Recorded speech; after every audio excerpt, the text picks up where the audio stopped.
uma certa continuidade aqui para não ficar no vazio, tá, irmãos? Então, essa primeira parte da aula, a gente vai falar um pouquinho ainda do capítulo 13, que se chama da santificação. Eu vou ler esse trecho do capítulo 13 que faltou, e depois eu vou entrar diretamente no estudo, tá? Pode manter essa imagem mesmo, André?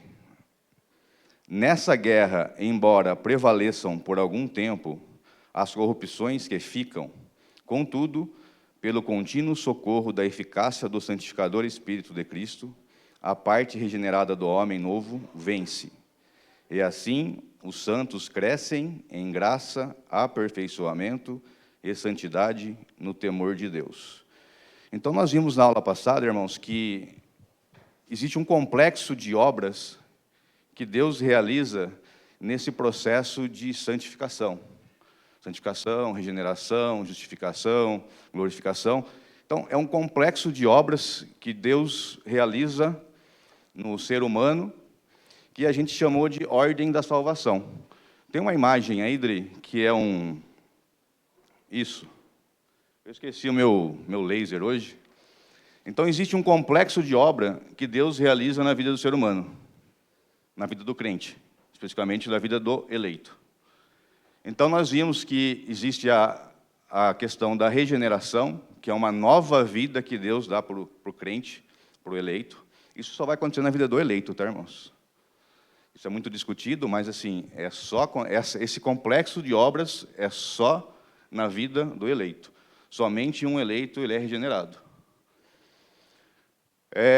Depois ele vem a conversão. Na teologia, é comum juntar fé e arrependimento e dar o termo conversão. Que é aquele momento onde que Deus pega, tira você da velha estrada e coloca numa nova estrada, né? É uma mudança de direção. Então, é muito comum na teologia nós darmos o nome de fé e arrependimento. E a gente vai falar hoje de fé, tá, irmãos? Mas, na aula passada, a gente falou de santificação, que é o que está em vermelho, aqui no cantinho. Então, regeneração, conversão, né, que vem fé e arrependimento, justificação, santificação. Tem outras propostas aqui no meio dessa ordem da salvação, que inclui adoção, então, justificados, adotados por Deus, santificados, a perseverança dos santos e depois glorificação. Ele não está nesse gráfico. Essa imagem é uma imagem que eu retirei, ela é parecida, tá? Não consegui achar ela na internet, mas ela é parecida com o que tem no livro. Eu até trouxe o livro para os irmãos ver aqui hoje.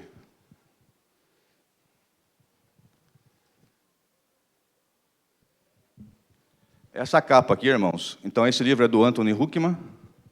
Ele é muito conhecido aqui no meio da teologia reformada, não só dentro das igrejas, mas com os acadêmicos nas universidades. Então, se a gente pegar um estudo desses acadêmicos, normalmente, para questões de salvação, eles vão citar Anthony Huckman. O ano passado, e finalizei esse ano, uma pós-graduação, então a maior parte dessa pós-graduação, quando a gente entra na teologia da graça, eles vão citar Anthony Huckman, tá? Essa capa está um pouco desatualizada, mas vale a pena os irmãos terem esse livro, que é completíssimo, tá, irmãos? É um livro pequeno, mas completo de informação. Outro livro que eu gosto muito é do John Murray, que é a Redenção. Ele vai falar de todos esses aspectos, tá? Fé, arrependimento, conversão, regeneração, santificação, glorificação, adoção. Então, é um livro muito bom, muito conhecido também no nosso meio, tá?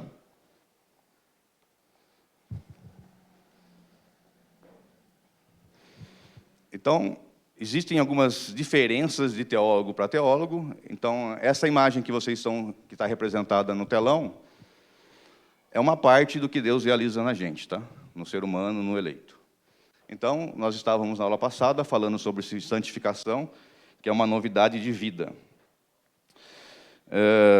É comum também chamar essa obra de uma obra monergista, que é uma obra que é realizada somente por Deus, somente Deus trabalha, tá? Mas existem certos aspectos dessa obra que o ser humano, de certa forma, participa. Como, por exemplo, fé e arrependimento. como, por exemplo, santificação. Regeneração, nós sabemos que é uma obra realizada por Deus no coração do ser humano, que Ele troca aquela velha pessoa, coloca um novo coração. É uma obra exclusiva de Deus. Justificação também é uma obra exclusiva de Deus. Eleição é uma outra obra exclusiva de Deus. Mas, em certos aspectos, então, existem algumas etapas dessa obra. A gente vai falar um pouquinho dessa questão mais para frente, que o ser humano é chamado para cooperar. O ser humano participa dessa obra. Então, a santificação é uma delas. E eu não quero que os irmãos entendam que nós participamos como algo que seja meritório, tá, irmãos? Não existe mérito na nossa participação. Nós somos salvos pelas obras, então não existe mérito no que diz respeito à salvação. Nós somos salvos pela obra de Cristo. Aí sim existe mérito, mas na nossa não. Nós somos participantes dessa obra. E vamos tirar da cabeça essa questão de que Deus coopera 50% e nós cooperamos 50%. Não existe uma matemática nisso. É porque Deus nos dá um novo coração, nós cooperamos. Não parte somente da gente, tá? Mas existe uma certa responsabilidade. Está claro até aqui, irmãos? Então, não é porque Deus coopera 50% e os outros 50% é a gente que trabalha nesse processo da santificação. Tomando bastante água, porque o nervosismo, ele tira o... eu propus também uma definição na aula passada. Odri, eu não sei se eu coloquei, porque eu terminei de preparar isso aí mesmo. Uma definição do livro e de um outro livro, que eu acho bastante interessante. Graciosa operação do Espírito Santo, que envolve a nossa participação responsável. Isso é bem importante. Então, essa responsabilidade é nossa. Não podemos jogar essa responsabilidade nas mãos, como Deus já fez tudo por mim, não preciso fazer mais nada. Isso não existe, tá?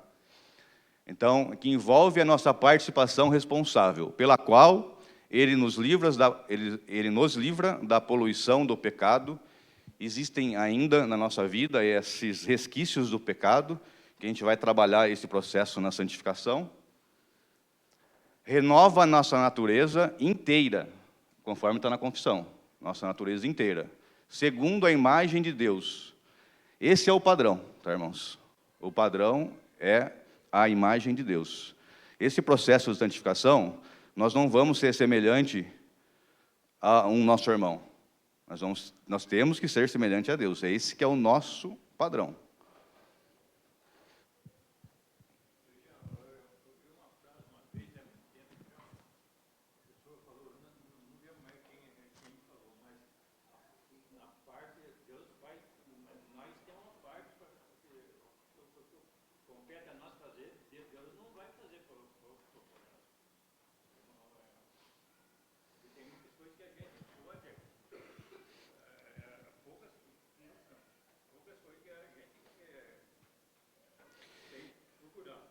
E é nesse processo que nós nos tornamos responsáveis. Essa responsabilidade é totalmente do ser humano. É aquela questão de responsabilidade de Deus e responsabilidade do homem e soberania de Deus. Então, assim, em certos aspectos, o homem ele continua sendo responsável por esse processo, mas mediante uma operação do Espírito Santo no coração do homem. Sem isso, ele não consegue. Ele não vai nesse caminho sozinho. Deus, simplesmente, Ele não tira o homem do caminho, o homem está morto em seus delitos e pecados, então Deus não tira o homem de um caminho mau e coloca num caminho bom, teoricamente bom, porque é um processo, para nos deixar sozinhos. Então Ele continua, o Espírito Santo continua movendo os nossos corações, para que a gente consiga... Pode voltar na imagem, Adri? Do gráfico. Então, ali embaixo, irmãos, eu não sei se estava todo mundo aí, escravo do pecado, naquela parte cinza menor ali, é aquela questão que é o não convertido.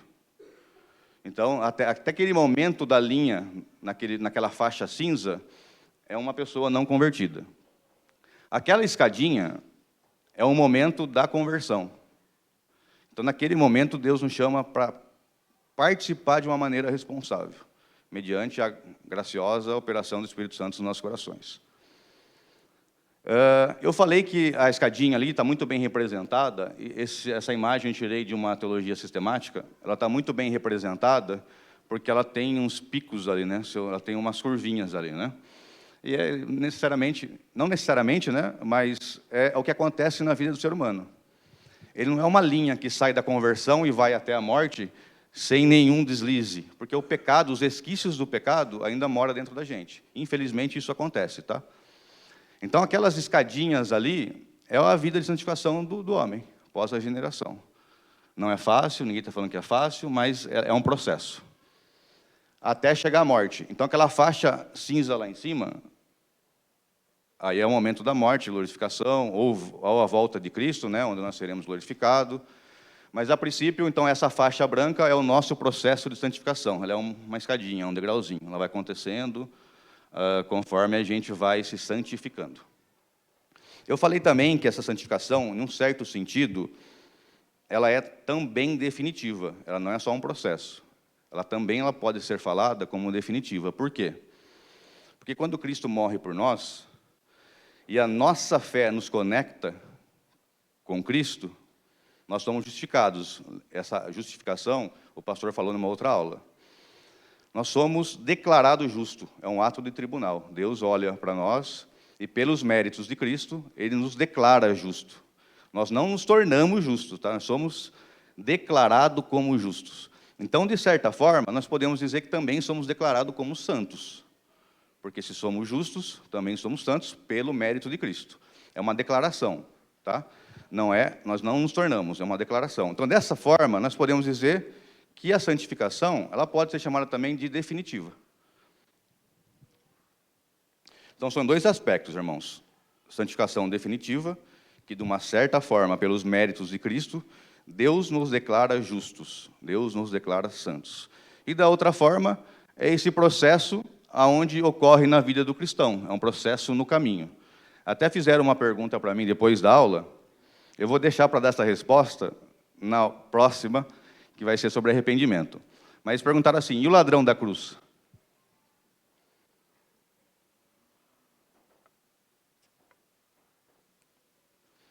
O ladrão da cruz, ele teve esse processo?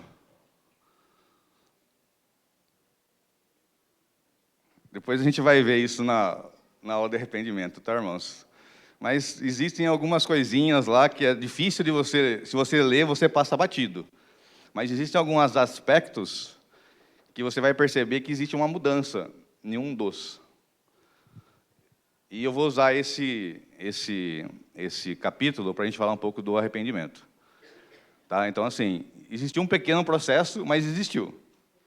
Isso vai acontecer na morte de um... Você vai lá, você leva uma palavra para uma pessoa que está num leito, e isso pode acontecer na morte. Ele não vai sair do leito e vai se santificar e vai ser salvo. Não é isso.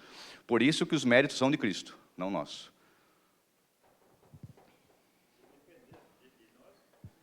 Se depender de nós, você pode sair da cama que não vai acontecer nada. Você pode viver mais 100 anos que nada vai acontecer. É méritos de Cristo. É somente pela fé que isso acontece. Então, eu fecho essa questão da santificação progressiva e definitiva, citando uma frase de Packer mesmo, eu esqueci de colocar, esse eu esqueci, tá, Adri? Que ele diz o seguinte, inclusive o Lucas, na semana passada, ele falou algo parecido, tá? É um processo educacional planejado e programado por Deus, com o propósito de nos refinar, purificar, animar, firmar e amadurecer. Então, é um processo educacional onde nós vamos ganhar amadurecimento na vida cristã. Por meio dele, Deus nos leva progressivamente, então é um processo, à forma moral e espiritual que Ele quer que alcancemos. E o padrão é Ele mesmo, é o padrão do próprio Filho.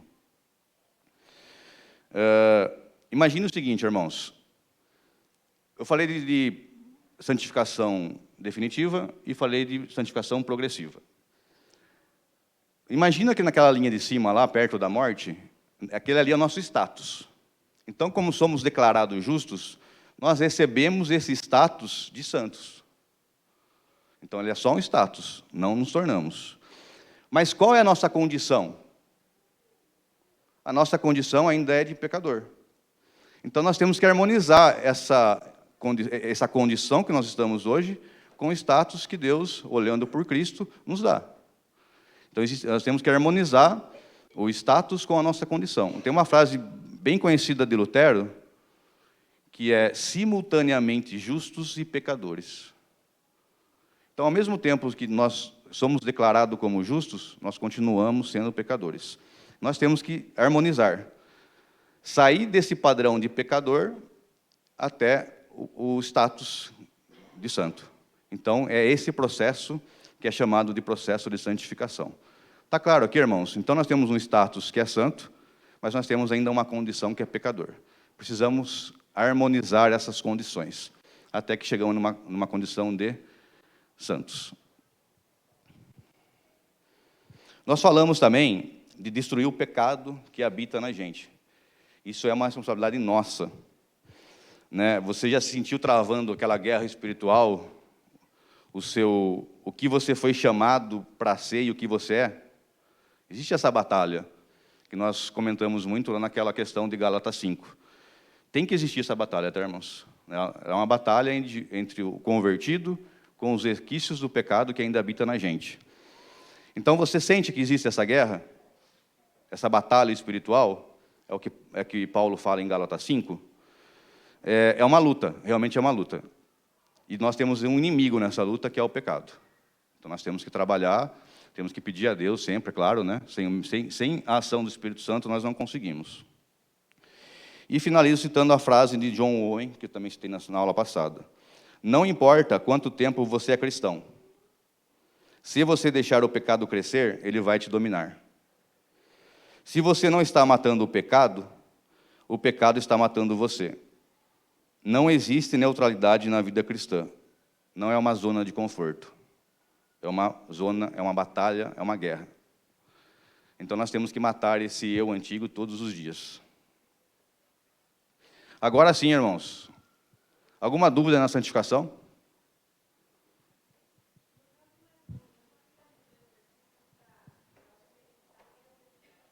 Aham.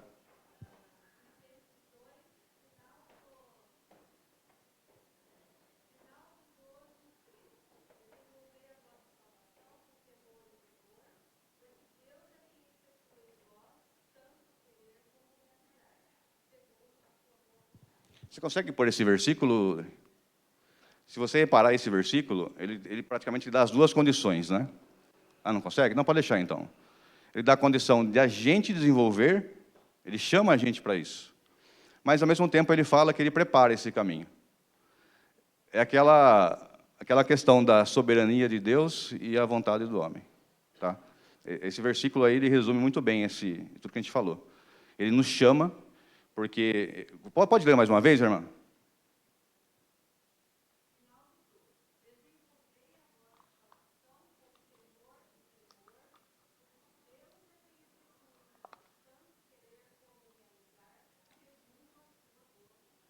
Deus que efetua, mas ao mesmo tempo ele nos chama a desenvolver. Muito bom, obrigado. E agora a gente vai para capítulo 14 da Confissão da Fé Salvadora.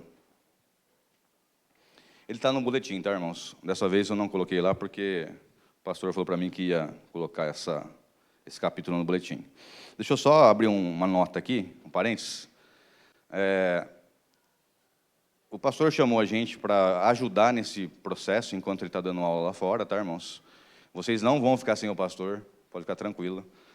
A princípio, ele acho que vem uma vez por mês dentro do templo, se não me engano, acho que é isso, tá? Então, acho que nos últimos domingos ele vem para não ficar todo esse tempo fora.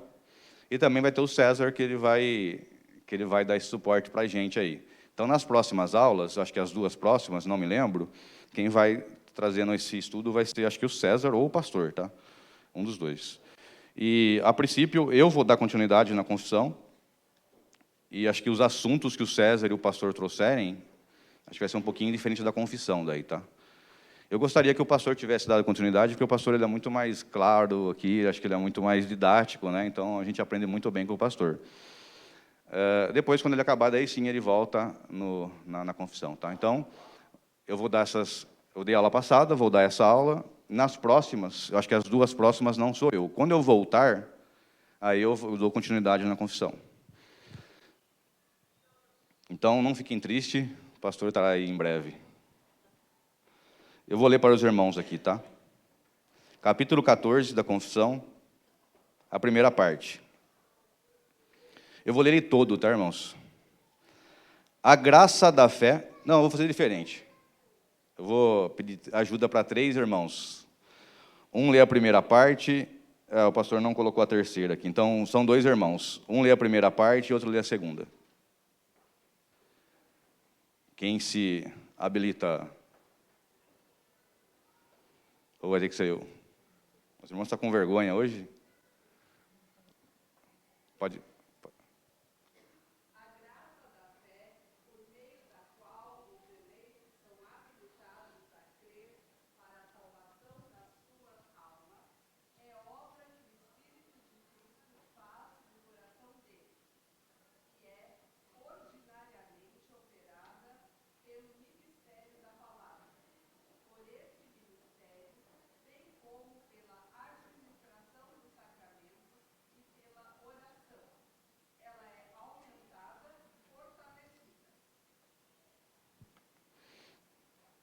Alguém se habilita para o 2?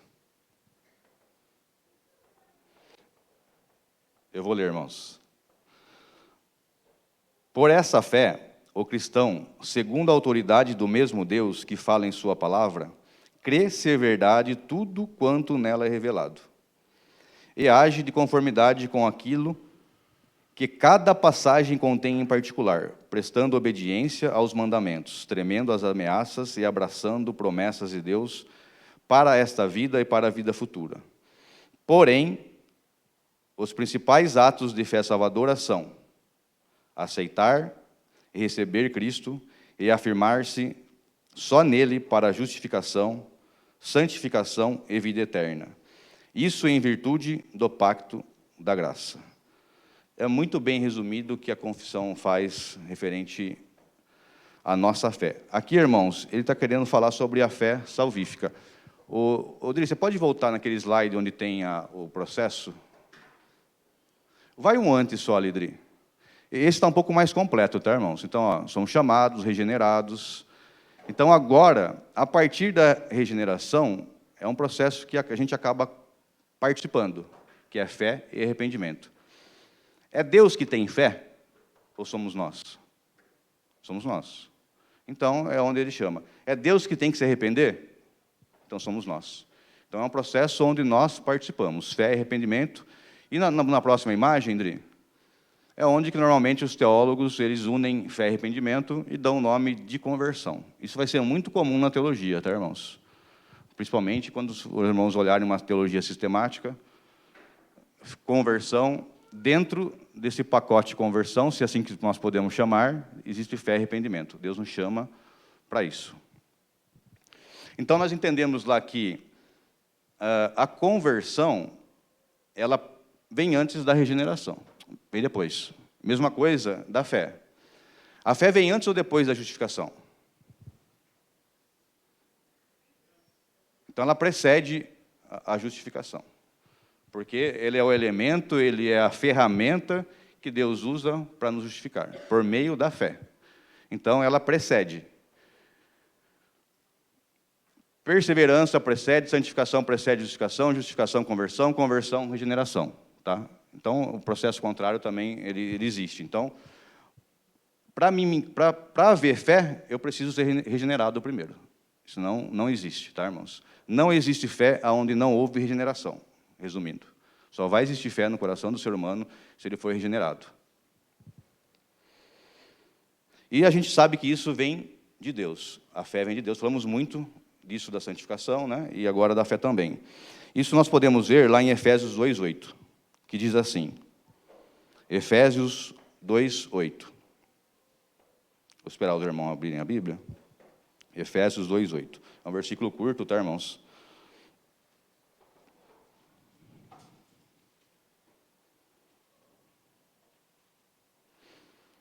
Porque pela graça sois salvos, mediante a fé. Então, a fé, ela é esse instrumento que nos liga a Cristo. Eu estou chamando de instrumento, irmãos, porque na teologia a gente não acha um outro termo de chamar a mesma coisa quando nós vamos estudar a questão de as pessoas de Cristo. Pessoa é um termo que a gente não consegue definir como outro melhor, então nós chamamos pessoa. A fé é a mesma coisa, a gente não consegue achar um outro termo melhor para falar que é uma ferramenta, né? É a ferramenta que Deus nos une a Cristo. Porque pela graça sois salvos mediante a fé, e isso não vem de vós, é um dom de Deus. Isso não vem de vós, é um dom de Deus. Agora conseguiu, André. Então vou ler lá mais uma vez, irmão. Porque pela graça sois salvos mediante a fé. Fé é a nossa ferramenta de união com Cristo. E isso não vem de vós, é um dom de Deus. É Deus que implanta, que coloca uma sementinha na fé, dá fé no nosso coração e fala, a partir de agora, desenvolva. Desenvolva essa fé dentro de você. Nos chama para essa responsabilidade. Ele coloca, mas nos chama a responsabilidade de desenvolver isso. Dri, mais uma vez, se você conseguir voltar no esse daí. Eu falei na aula passada que, para os irmãos não confundir, eu vou repetir mais uma vez. Não imagine que isso aí seja uma ordem temporal, uma ordem no tempo, tá, irmãos? Não é uma ordem cronológica, digamos assim. Como, por exemplo, eu sou regenerado e depois de um dia vem fé e arrependimento? Não é isso que está querendo dizer, tá? É um processo unitário, mas para a gente entender como isso funciona, nós chamamos isso de ordem lógica e não cronológica. Então, assim, me arrependo, depois de 10 minutos eu me converto, depois de 20 minutos eu sou justificado. Não é assim que funciona, tá, irmãos? Nós não sabemos como isso acontece na real. Mas entenda como uma ordem lógica e não cronológica. Então, sou regenerado, fé e arrependimento, sou justificado, santificado, perseverança, sou glorificado e assim por diante. Uma ordem lógica e não cronológica. E, como eu já disse também, a maior parte dos teólogos unem fé e arrependimento e dão o nome de conversão. O capítulo 14 da Confissão, ela está mais interessada na questão da fé salvífica. Ela até chama isso, tá? Da fé salvífica. Existem outros tipos de fé? Existem. A gente não vai tratar muito sobre fé morta, fé temporária, que isso também acontece na teologia, tá? A fé temporária é aquele que permaneceu por um tempo na igreja, ouve a palavra, é Hebreus 6 lá, né? E aí, num certo momento, essa pessoa deixa de ir. Essa é uma fé temporária. Ou a fé morta, aquela que não produz fruto nenhum. O próprio Tiago fala sobre isso. Então, assim, a intenção dela não é falar desses tipos, mas é falar da fé salvífica. Então, nessa primeira parte da confissão, ele fala, a graça da fé, pela qual os eleitos são habilitados a crer, para a salvação das suas almas. É obra do Espírito de Cristo, faz nos nossos... é a obra que o Espírito de Cristo faz nos corações deles. Então, em primeiro lugar, é uma obra de Deus, como a gente já viu aqui em Efésios. A Bíblia nos diz que somos salvos mediante a fé, e que a fé é nossa e não de Deus. É Deus que nos dá, mas a fé não é nossa. Todo cristão sabe que a fé vem somente pela graça. Isso é importante a gente colocar na mente, tá, irmãos? É somente uma graça de Deus. Ela não nasce do nada no nosso coração. É Deus que coloca, após a nossa regeneração. Então, podemos deduzir com isso que a fé é operada em nós pelo Espírito Santo. Se é um dom de Deus, conforme a confissão fala, nós podemos deduzir que ela é operada em nós por meio do Espírito Santo. Está claro até aqui, irmãos? Está muito rápido? Está muito devagar? Eu estou meio lento hoje, que eu tomei um remédio antialérgico ontem, e eu estou até agora vendo uns brilhos aqui nos olhos. Então, nós iremos focar aqui nesse estudo, né, na fé salvadora. Na fé real, na fé que salva, né, na fé salvífica. E a confissão continua falando, isso é bem importante, irmãos, ela vai usar um termo aqui, ó, é ordinariamente operada pelo ministério da palavra. Ela é ordinariamente ministrada pelo ministério da palavra. É uma frase até meio forte, né? Mas era muito importante de ter isso em mente. Nós vamos falar um pouquinho sobre isso, tá? Como a gente pode ver lá em Romanos 10, Odri, se você conseguir colocar esse aqui é legal a gente ler na tela ali, tá? Romanos 10, de 13 a 17.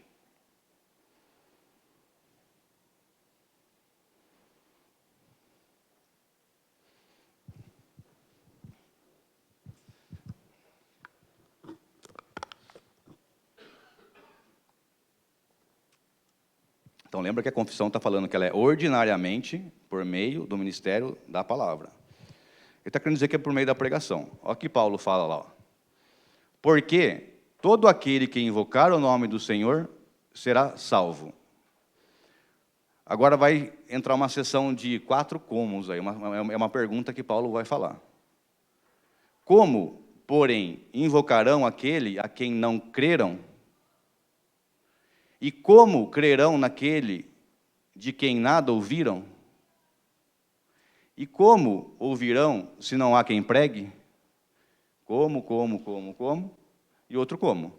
E como pregarão se não forem enviados?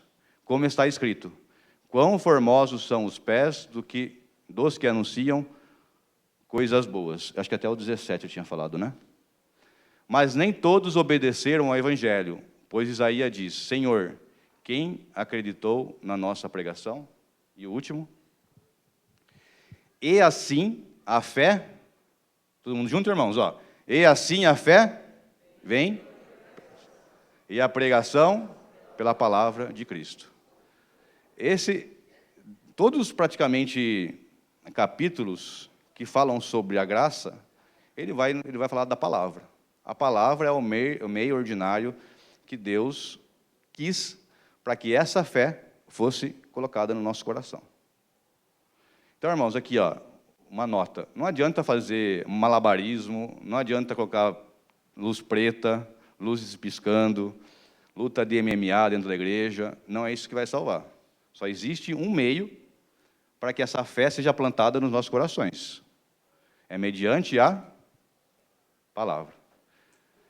Ele está reforçando que é um meio ordinário, tá? É um meio comum disso acontecer na vida do seu eleito. Essa palavra, ela vai chegar. Se ele é eleito, essa palavra vai chegar no coração dele uma hora. Então, é um meio ordinário. Pode ser outros meios, irmãos? Não. Porque se tivesse outro meio, eu sei que é difícil, tá, irmãos? Eu tenho muita facilidade com isso, porque eu acabei estudando bastante sobre o assunto, mas eu tenho facilidade em aceitar isso, tá? Não estou dizendo que eu tenho facilidade, talvez, em explicar. Mas eu tenho muita facilidade em aceitar que a palavra de Deus, que é o meio que Ele quis, e pronto. Quem somos nós para questionar esse meio de Deus? Ele pode, aí cabe a Ele, só Ele. Tá? Mas, biblicamente falando, Paulo está muito claro, que a maneira que Ele quis levar essa fé ao coração do homem é pela pregação da palavra. Então, pode fazer inúmeros malabarismos dentro da igreja, que não tem outra forma. Nós estávamos assistindo um filme ontem, eu não lembro o nome do filme, isso porque eu assisti ontem. Irmão, está difícil, viu? Por isso que eu não consigo me separar do caderninho aqui. Ele fala, eu não lembro qual dos versículos que ele cita aqui, mas ele fala assim: como ouvirão se não há quem pregue?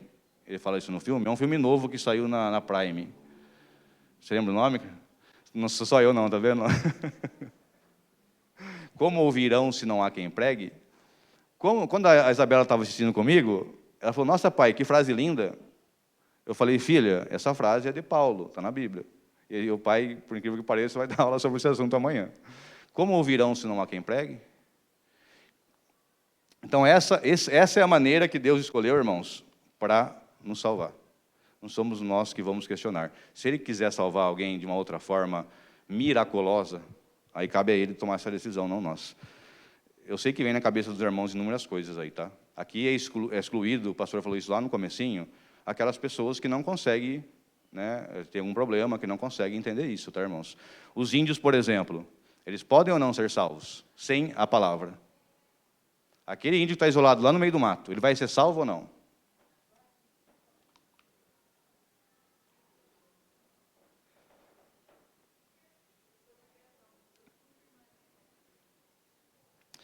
Mas Romanos isso fala que todo mundo está sobre a ira de Deus. Não existe ninguém desculpável perante Deus. Todos, sem exceção. Eu sei que é difícil, tá, irmãos? Mas assim, a revelação de Deus pela natureza, ela não é uma revelação que tenha a condição de salvar o homem. Ela tem a condição de, sabe que um Deus existe. Sabe que existe um Criador. Na verdade, não é que sabe que Deus existe. Mas esse saber, a gente vai ver que não é, não é só saber que Deus existe. Tem alguns elementos da fé que elas são primordiais para a salvação. Só o saber, os demônios também sabem e não serão salvos. Então, eu sei que é difícil, que choca o coração, né? Nós...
Anunciar o Evangelho.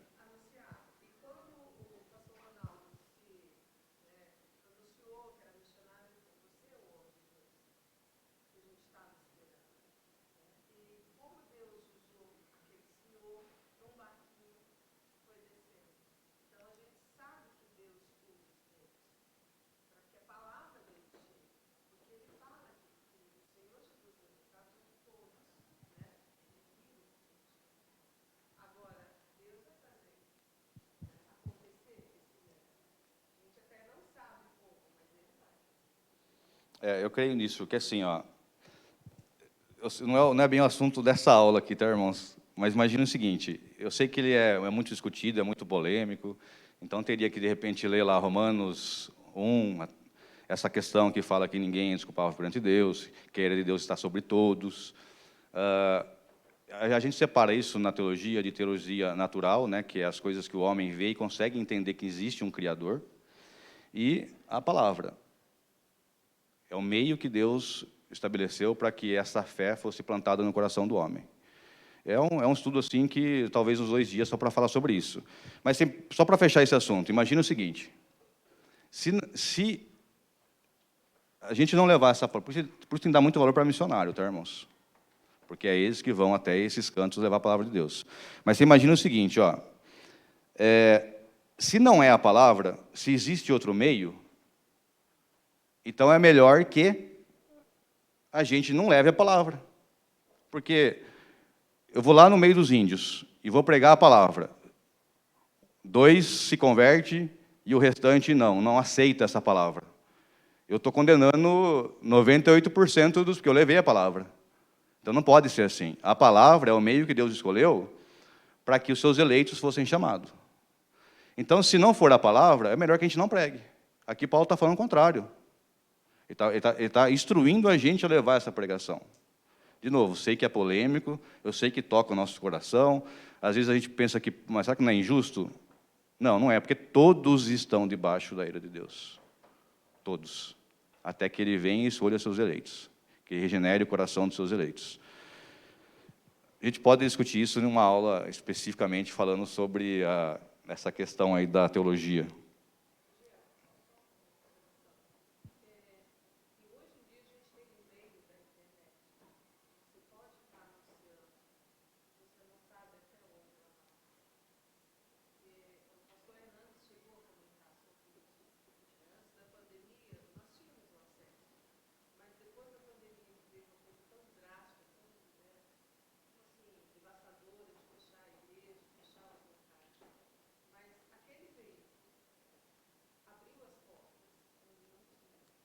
Espírito. Isso mesmo.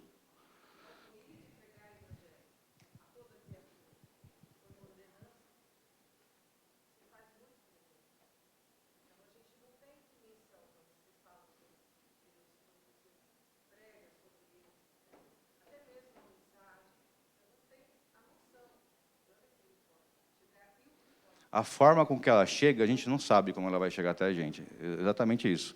Mas é a comissão, é a grande comissão. Ide e pregai o evangelho a toda criatura. Ele não fala, ide e pregai o evangelho somente para as pessoas que estão dentro da cidade. É para toda a criatura, para todos. Todos têm que ouvir. Todos têm que ouvir.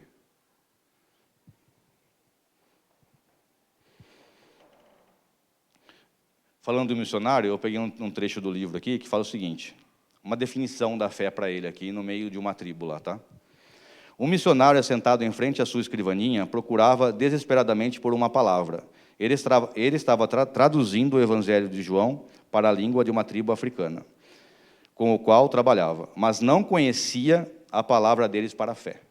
Lembra que fé para a gente é uma tradução, mas para eles poderia ser outro. Enquanto estava pensando, um membro da tribo entrou na cabana do missionário, jogou-se sobre uma cadeira e murmurou uma expressão que queria dizer: estou apoiando todo o meu peso sobre esta cadeira. No mesmo instante, o missionário saltou. Eu acho que ele era um pentecostal, esse missionário aqui, irmãos. Dançando de alegria. E exclamou, achei a palavra.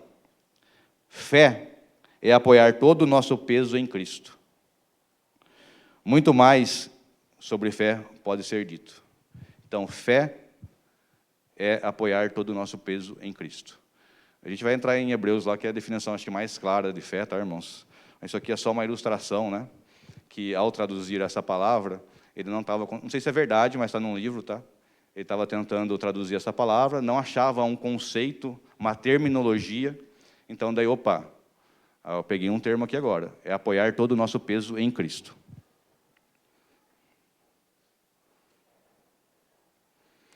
Vamos definir um pouco essa questão de fé agora, na teologia, depois a gente, se der tempo, a gente vai entrar em Hebreus 11:1.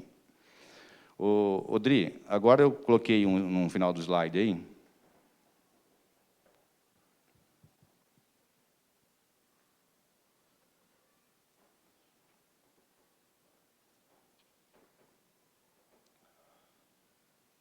Pode deixar nesse. Não, não de cima, Adriano, de cima. Acho que está faltando um ainda. Aí, isso. Então, existem 3 elementos da nossa fé que é importante a gente falar, mesmo que ela seja de forma bem simples aqui hoje, tá? Até para a gente fechar esse assunto aqui das definições sobre a fé na teologia. Então, a primeira que a gente chama lá é conhecimento. O primeiro elemento da fé salvífica é o conhecimento, que aponta para o fato de que é uma fé genuína, deve crer em alguma coisa.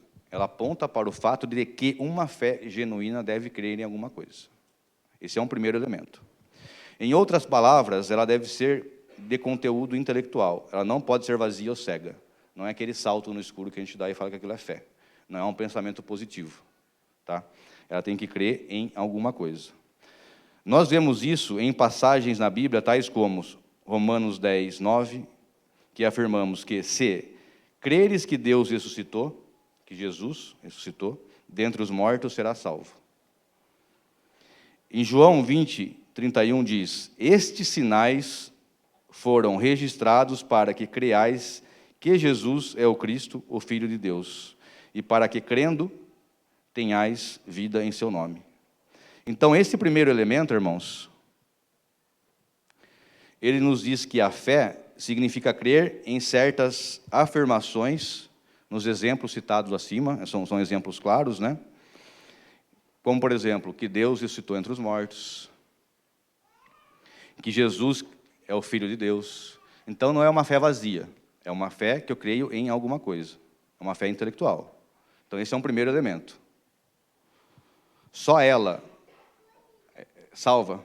A gente vai ver que faltam mais 2 elementos.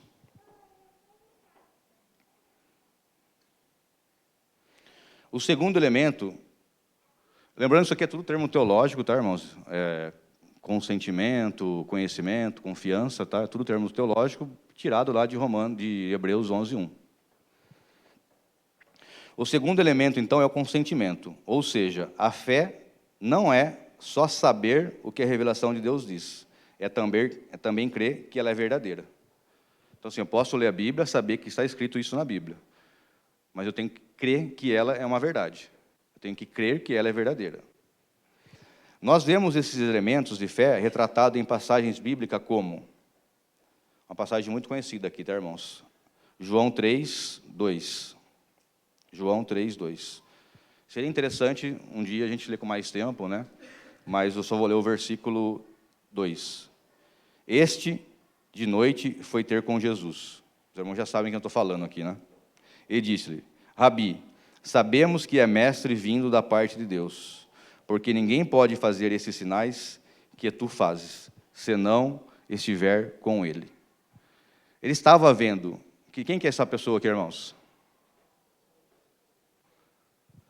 O que ele era?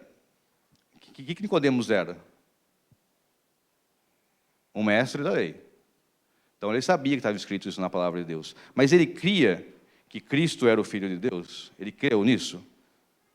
Nesse diálogo aqui entre Jesus e Nicodemos, está muito claro o que Jesus fala para ele.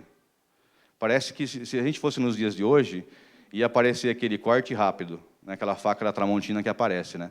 Porque Nicodemos parece que elogia Jesus aqui, e o que Jesus fala? É preciso nascer de novo. Não responde a pergunta de Nicodemos, mas ele fala, é necessário nascer de novo. Fala por 2 vezes ainda nesse capítulo. Nicodemos até estranha, né? Como assim? Como que uma pessoa velha pode nascer de novo? A princípio, irmãos, Nicodemos sabia o que Cristo estava falando, porque se remete ao Antigo Testamento. Porém, em ti um novo coração. Mas como uma pessoa tão religiosa, por tanto tempo, poderia nascer de novo? Então, assim, ele sabia que existia isso na palavra, mas não cria que Cristo era o Filho de Deus. Então, Cristo fala, é preciso nascer de novo. Em João 5, 46 e 47, João 5, 46 e 47, diz, eu vou ler só o 46, irmãos. Porque se, de fato, cresceis em Moisés, se de fato, está falando que praticamente já não cria, né? Também creríeis em mim, porquanto ele escreveu a meu respeito. Então, de certa forma, aqui, essa fé é também crer que isso é verdadeiro. Não é somente saber que isso está lá na Bíblia, tá? Eu preciso crer que isso que está na Bíblia é verdadeiro. Desta forma, um dos elementos da fé, então, é ter convicção de que o conteúdo da nossa fé é verdadeiro. O terceiro elemento, irmãos, que está na tela ali, é a confiança. Então, ó, eu tenho que conhecer, tenho que concordar, tenho que crer naquilo, e agora eu preciso ter confiança nisso. Então, são os 3 elementos que a gente entende que dá uma fé verdadeira para o regenerado. Sem esse elemento, a fé é meramente um empreendimento intelectual, muito parecida com a fé dos demônios. Os demônios sabem que Cristo, sabe que morreu, mas não creram. Não terão condições de ser salvos. O Evangelho não foi para eles, tá, irmãos? Esse elemento consiste em uma confiança pessoal em Cristo, como ele é oferecido no Evangelho. É uma completa confiança nele para a salvação. Eu confio nisso. Eu conheço, eu concordo e eu confio. Eu deposito essa confiança aos pés da cruz. Eu deposito essa confiança total nas obras que Cristo fez por mim. Eu deposito essa confiança total nos méritos de Cristo. Essa é a fé verdadeira. Luiz Berkoff define isso como a fé salvadora como uma certa convicção produzida no coração pelo Espírito Santo quanto à veracidade do Evangelho, eu creio que isso é verdade, e uma segurança, uma confiança, eu confio que isso é verdade. Eu confio nas promessas de Deus. O capítulo 11 de Hebreus vai falar totalmente sobre isso. A confiança que o povo do Antigo Testamento tinha nas promessas de Deus. Vou para o final, irmãos, conclusão. Pode pôr na tela? Agora, essa é a definição da fé bíblica. Ela é um resumo do que é a fé bíblica. Hebreus 11:1.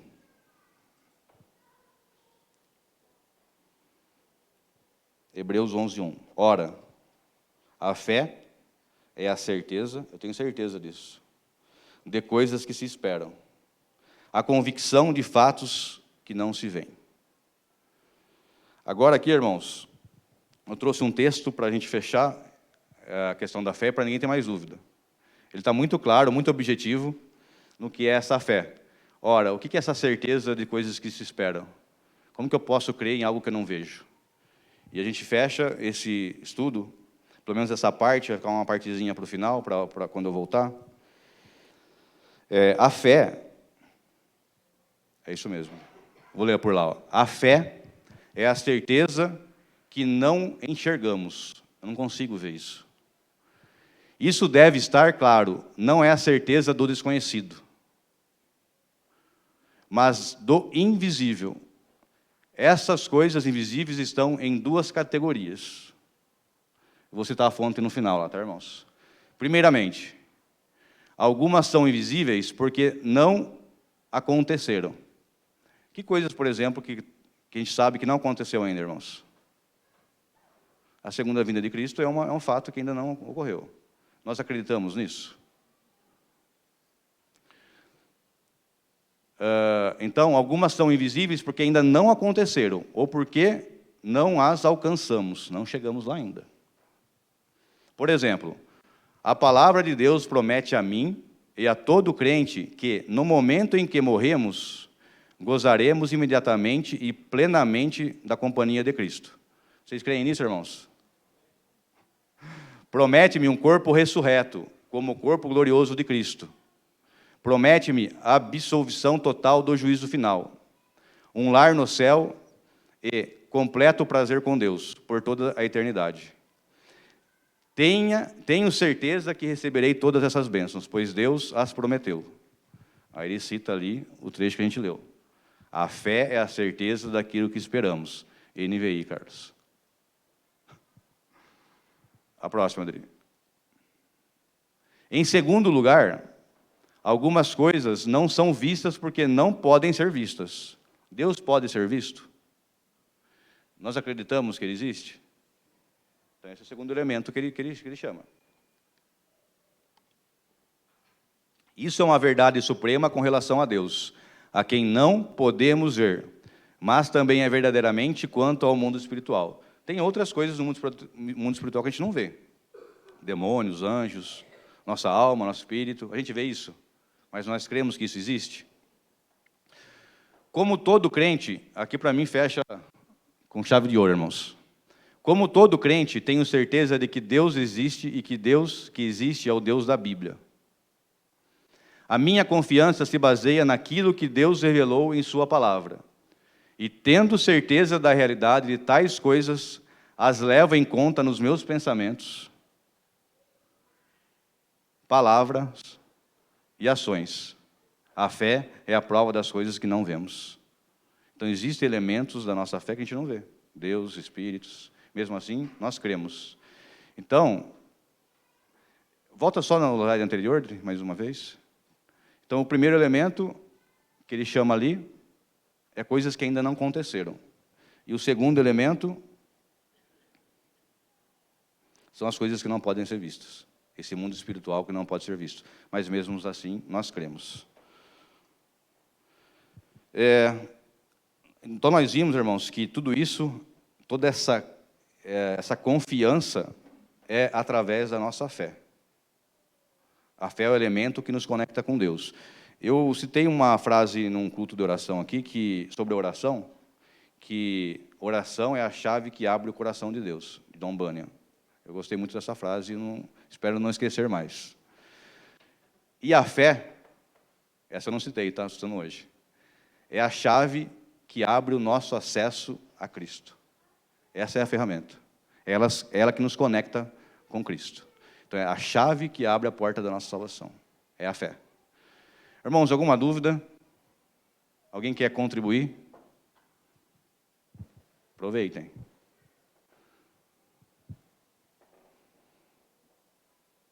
Então, vou encerrar por aqui, irmãos. Vamos fazer uma oração? Vou escolher alguém para orar. Você pode fazer uma oração para a gente?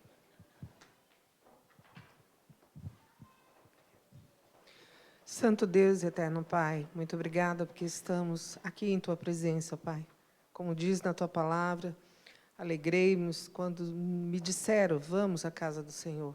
Como é gostoso e agradável, Senhor, estarmos na Tua presença. Como é edificante, ó Senhor, aprendermos mais da Tua palavra, dos Teus ensinamentos. Que o Teu Espírito Santo, Senhor, possa estar nos movendo a pregarmos o Teu Evangelho, a ensinarmos, ó Senhor, a Tua palavra a outros que não Te conhecem, ó Deus. Que possamos ser movidos, ó Senhor, orientados, conduzidos através do Teu Santo Espírito. Que Tu possa, ó Senhor, estar nos dando esclarecimento, discernimento, ó Senhor, a tantos que têm perecido, Senhor, sem a Tua santa e doce presença. Capacita-nos, ó Pai, nessa semana que se inicia.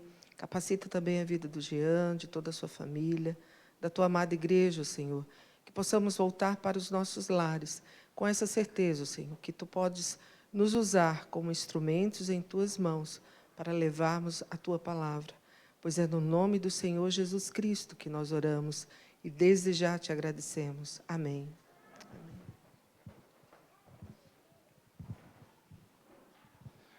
Encerramos, tá, irmãos?